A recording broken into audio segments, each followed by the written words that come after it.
Hello ladies and gentlemen, welcome back to another World War II tutorial. This tutorial here is going to be an add-on tutorial. So what I mean by that is that this tutorial is not going to include the tank itself, but rather is a add-on to one of my current tutorials.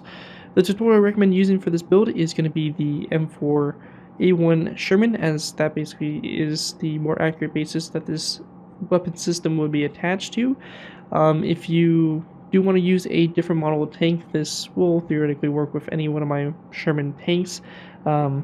Just know that the M4A1 would be the more correct version to apply this rocket launcher to. I will be linking a card up in the top right hand corner that will take you to the tutorial, but you can also use pretty much any of my Sherman tutorials will work for this one. So just want to throw that in there real quick, that the tank is not going to be built in this tutorial, but rather just the rocket system and showing you guys how to add it. Anyways, let's go ahead and move into the tutorial.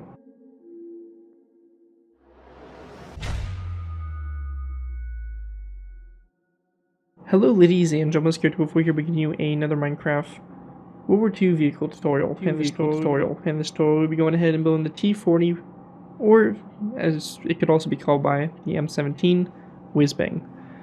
The rocket launcher T40/M17 Whizbang was a tank-mounted multiple rocket launcher used by the United States Army during World War II.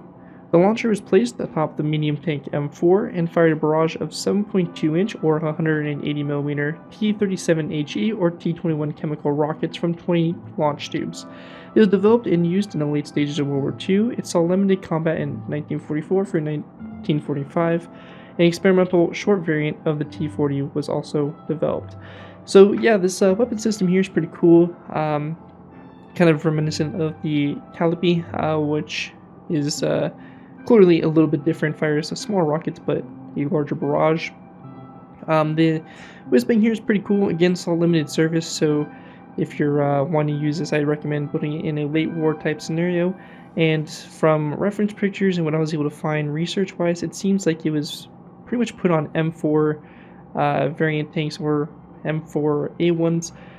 By the looks of it, you could mount this onto an M4A3 if you want to, or something like that, but you know, again, trying to keep it accurate with what it was actually put on. The M4A1 or M4 is going to be your best bet. But yeah, interesting design here, pretty simple and straightforward, and again, it'll be a cool, you know, additional variant for the Sherman and a nice little artillery piece to put into your maps. But yeah, going ahead and taking a look at it, it's pretty straightforward. It's just basically a mounted rocket launcher just on top of the tank. So we have obviously the same kind of system as a Calliope. So to go ahead and aim it, they would basically raise the gun elevation, and that would actually, with it, raise the launcher, which is kind of an ingenious idea. But you have the launcher on top here, and all the different rocket tubes, which actually, funny enough, with the trapdoors and everything, it's actually accurate to how many tubes there would actually be. You have the whole system here, all that, in the mounts here for it. And one thing I also kind of find funny here is that it actually has a little pop out here and the antenna stick out there to keep that radio antenna operational. So a really cool little design here, and definitely is a cool artillery piece to add to your worlds. Anyways, let's go ahead and move into the tutorial. Alright guys, going ahead and moving into our tutorial here. So as you can see here, we have the M4A1, which we're going to be going ahead and attaching its model to. So let's go ahead and dive into it. First off, if you do have the machine gun mounted on the roof here of the tank, you will need to remove the machine gun. And this is obviously mainly due to the machine gun being a little too tall for the tank and interfering with you know, the build itself. However, in its place here, instead of having that fence post there, we can go and place down a zombie head here to kind of round off the cupola. Also, we're going to have to remove this radio antenna, as again, it will be blocked by the launcher. And in its place here, we're going to place down an item frame and a green terracotta block in that item frame there for basically the stub of which the antenna sat in. Once we get to this point here, we're going to go ahead and also delete the tripwire hooks here to both sides on the rear of the turret. And in its place, we're going to go ahead and place down a dark oak wood upside down stair to both sides. Coming off the back of the stairs here, we're going to place down a tripwire hook to both sides. And over here on the right side, or sorry, left side, no, left side only, we're going to place down a dark oak wood fence gate, open it toward the stair, place down an item frame on the side of the fence gate, and a cobweb in the item frame like so. We then want to go ahead and go to the top here of these stairs, we're going to place down a dark liquid trapdoor opened up to the side there like that. And, or sorry, my bad, it's going to be a mossy cobblestone wall here on top of the stair, and then a dark liquid stair to the side, kind of closed like that. Same thing over here, like so.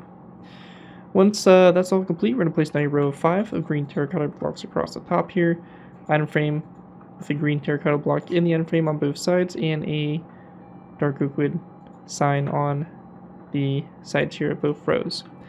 After that, we're going to place down another row of 5 of green terracotta going forward, a second row of 5, a third row, a fourth row, and then a fifth row. So in total, you're going to have 6 rows of 5 across the top there like so. Along the side here, we're going to place down a zombie head, followed by 1, 2 end rods, and then another zombie head. And going over here, we're going to do the same thing. So just like this. And a zombie head. We then want to place down a dark oak trapdoor, closed like so, again to both sides here. And we're going to place down oak wood trapdoors, like that, going across. On the base here, we're going to place down 2 dark oak wood top slabs. So 1 and 2 top slabs, and 1 and 2. We then want to go ahead and replace this dark oak top slab here on the barrel of the gun, so the second from basically connecting up to the mantle there. We're going to place down a dark oak slab, or dark oak stair, sorry, and then a dark oak trapdoor on top of it, and have it closed back like so. And on the back of this trapdoor, we're going to place down a mossy cobblestone wall, like so. And we also want to go and place down a zombie head here on both sides of this dark oak stair. After that's all done there, we want to go ahead and then go to the top. We're going to place down a row of 1, 2, 3, 4, and 5 dark oak slabs across the top here, followed by a row of 1, 2, 3, 4, 5 dark oak trapdoors, and then a row of 5 dark oak buttons, and a row of 5 dark oak buttons here. We're also going to place down 1, 2, 3, 4, 5 wooden trapdoors across the back here, and make sure those are all closed like that. On the bottom here, coming off the mossy cobblestone wall, we're going to place down 1 and 2 dark oak trapdoors to the side here, and same thing over here, 1 and 2 trapdoors like that to the side. Last thing we need to do here is to go ahead and grab an end rod, zombie head, and some iron bars. We're going to place down an end rod coming off the side of this mossy cobblestone wall here, a zombie head, iron bar up from that zombie head, and then on top of this end rod, 1 and 2 iron bars going up like that for the radio antenna. And after that's all complete there, that is going to basically wrap up my design here for the T40/M17 Whizbang. Hope you guys do enjoy this little add-on modification to the Sherman. If you guys do end up using this build, I do ask that you guys give me proper credit for it. This being a thing from the side of the build, to my channel or this video if this does appear on any social media sites. As long as you guys give me proper credit for the build, you're free to use it for projects you guys are working on. Overall, enjoy the build, have fun with it, and all that fun stuff. But yeah, other than that, thank you guys again so much for watching. As always, don't forget to like, comment, and subscribe. This has been WW2, and I'll see you guys next time.